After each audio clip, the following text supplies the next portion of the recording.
sur la télévision en non sur 24. Bienvenue dans cette édition d'information. Le nouveau Premier ministre de transition, Dr Succès Masra, a adressé son tout premier message à la population tchadienne en tant que chef du gouvernement de la 5e République. Suivez ses impressions au micro de nos confrères de la présidence de la République. Privilège qui me soit fait aujourd'hui de travailler à la tête d'une équipe diversifiée pour que sur les 1 284 000 km², nous soyons au service des Tchadiens et des Tchadiennes pour répondre à leurs problèmes de tous les jours. École ma fille, Alme ma fille, Kidme ma fille, Nar ma fille, Carburant ma fille. Ce sont des choses que nous entendons et donc la première des choses que nous espérons pouvoir faire, c'est déjà de remettre les enfants à l'école. Une fois que les enfants sont à l'école, les adultes, on peut travailler ensemble, dialoguer pour aller de l'avant. Et donc je voudrais, comme premier message, dire aux enseignants qu'ils savent que nous voulons faire de l'éducation la première priorité de l'État. Le président a accepté de porter l'éducation à un niveau encore supérieur dans ce gouvernement et avec des moyens additionnels. Mais nous allons leur demander de nous aider à aider l'école de la République. L'enseignant a certes tout donné, l'État va travailler à essayer de tout donner, mais dans la responsabilité. Qu'il laisse, qu'il nous aide en faisant en sorte que les enfants reprennent l'école. Et donc, ma première rencontre avec les forces vives, ça va être avec ceux qui représentent l'école tchadienne, de manière à ce que nos enfants repartent à l'école. Et une fois qu'ils sont à l'école, je crois que les adultes vont pas s'asseoir et on va affiner les choses pour réconcilier les cœurs, penser les plaies et nous organiser de manière à ce que les Tchadiens, à la fin de cette transition, choisissent leurs dirigeants de manière démocratique afin de les servir. Donc voilà, c'est un sentiment de responsabilité, d'engagement. Toujours dans le même cadre, cérémonie de passation des charges entre le Premier ministre sortant, Saleh Kebzabo, et l'entrant Dr Succès Masra. C'est le ministre d'État, ministre secrétaire général à la présidence de la République, Mohamed Ahmed Alabo, qui a installé le nouveau Premier ministre, Dr Succès Masra, dans ses fonctions. Les reportages de nos confrères de la télévision nationale. Après 14 mois de charge, le Premier ministre Saleh Kebzabo a passé le témoin au nouveau Premier ministre de la 5e République, Dr Succès Masra. Installant officiellement le nouveau Premier ministre dans ses fonctions, le ministre d'État, secrétaire général de la présidence de la République, Dr Mohamed Ahmed Alabo, a déclaré que cette cérémonie, qui a une tradition républicaine, s'inscrit dans le cadre régulier de l'activité gouvernementale. Il n'a pas manqué de rendre un hommage appuyé au Premier ministre sortant, Saleh Kebzabo, pour le travail abattu durant son mandat à la tête de la primature. Est-il nécessaire de rappeler ici les qualités et les compétences de M. Kebzabo? Tous les Tchadiens ont remarqué avec quel tact et brio et maestria il a conduit les affaires de l'État. Nous voudrions lui exprimer ici toute notre reconnaissance pour avoir mené ce référendum qui a conduit à son adoption à plus de 80%. Cette tâche sera conduite par le Premier ministre entrant, savoir Dr Succès Masra, à qui le président de la République lui a confié cette mission. Cette mission non moins exaltante, mais combien honorifique et pour laquelle les uns et les autres l'attendent pour qu'il la réussisse autant que le Premier ministre Saleh Kebzabo a réussi la mission à lui confier par le président de la République. Dans son intervention, Saleh Kebzabo a fait le bilan de sa mission de travail qui se résume surtout par la réussite de la consultation référendaire avec l'adoption de la nouvelle constitution. Le Premier ministre sortant a loué les compétences des hommes et des femmes qui l'ont accompagné dans cette noble mission il y a jour pour jour 14 mois. Prenant ses fonctions, le nouveau Premier ministre, Dr Succès Masra, s'est engagé à répondre aux attentes de ses concitoyens dans divers domaines.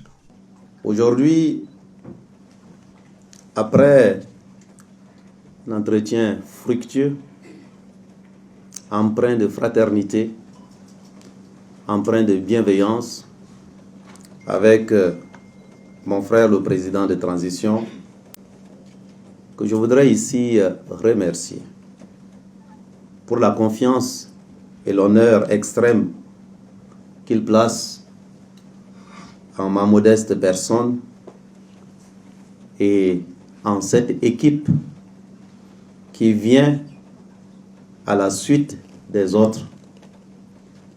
Eh bien, j'ai eu le bonheur d'accepter de diriger ce gouvernement de la République pour être l'écho et serviteur parmi les autres serviteurs, et ils sont nombreux et vous êtes nombreux et nombreuses autour de cette table pour être au service de nos populations et des oubliés de la République.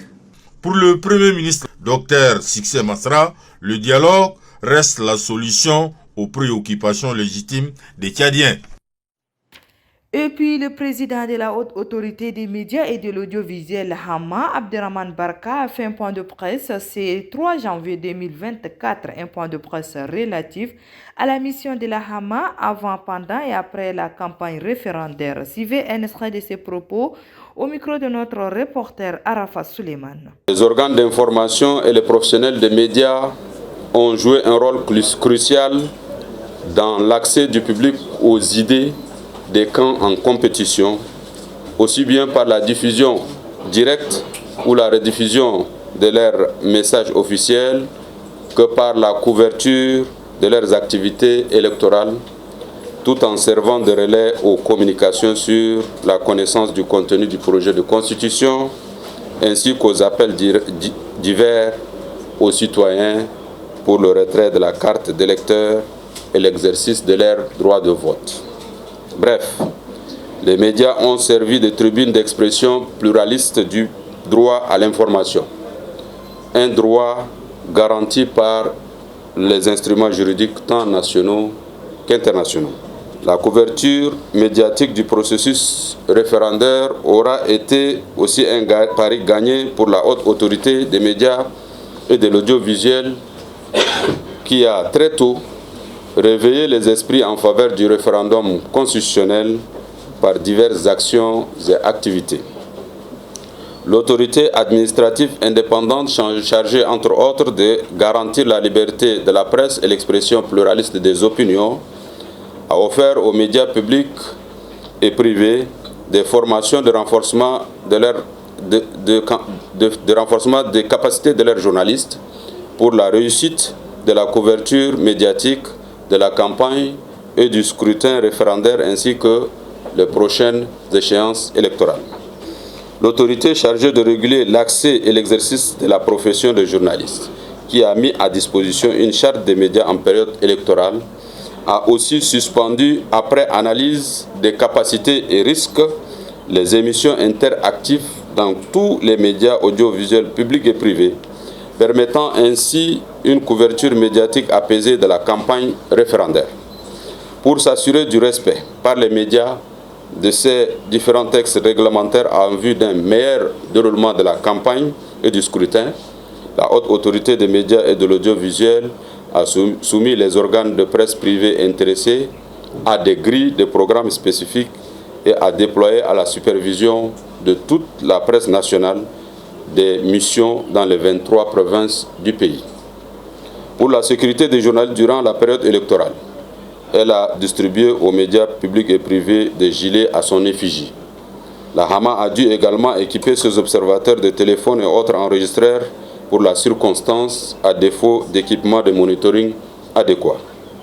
Je voudrais par ces points de presse féliciter, au nom de toute l'équipe de la Hama, les organes de presse qui ont assuré avec professionnalisme la couverture médiatique de la campagne référendaire en accordant à toutes les sensibilités engagées dans la compétition un accès égal et ou équitable à leurs médias respectifs. Et allons à Ouaddaï pour découvrir la capitale Abéché, ville située à quelques kilomètres de la capitale N'Djamena. Quelle est sa population, ses activités ainsi que ses revenus? Suivez. Abou Haché en arabe local qui signifie le père de Haché est une ville cosmopolite et riche en culture. Située à l'est du Tchad, à environ 900 km d'N'Djamena, dans la région du Ouaddaï. Abéché couvre une superficie de 29 800 km² et une population estimée à environ 731 000 selon les derniers recensements de la population. Les populations de cette ville sont issues de toutes les régions du Tchad. Leur activité économique est essentiellement basée sur l'agriculture, l'élevage, mais surtout le commerce. Abéché est l'une des rares cités du Tchad à conserver son identité culturelle ancestrale et ses patrimoines. Le métissage de cultures arabo-turques dont la ville a hérité a fortement influencé l'architecture de la ville et les modes de vie de la population. Étant chef-lieu de la région du Ouaddaï, la ville d'Abéché a bénéficié de toutes les structures administratives modernes ainsi que des infrastructures publiques à la hauteur de sa réputation, notamment la résidence du gouverneur, les routes bitumées, des universités, des complexes scolaires, d'un hôpital de référence provinciale, d'un marché moderne et d'un réseau électrique. Par ailleurs, notons que malgré les efforts des autorités pour le développement socio-économique de la ville, Abéché fait face à de nombreux défis tels que le manque d'eau potable, la sécheresse causée par les changements climatiques et le faible taux d'alphabétisation des filles. Et sur ce, c'est referme cette édition. Merci de l'avoir suivi. Au revoir et à demain. Bonne suite de programme sur la télévision en 24. Merci.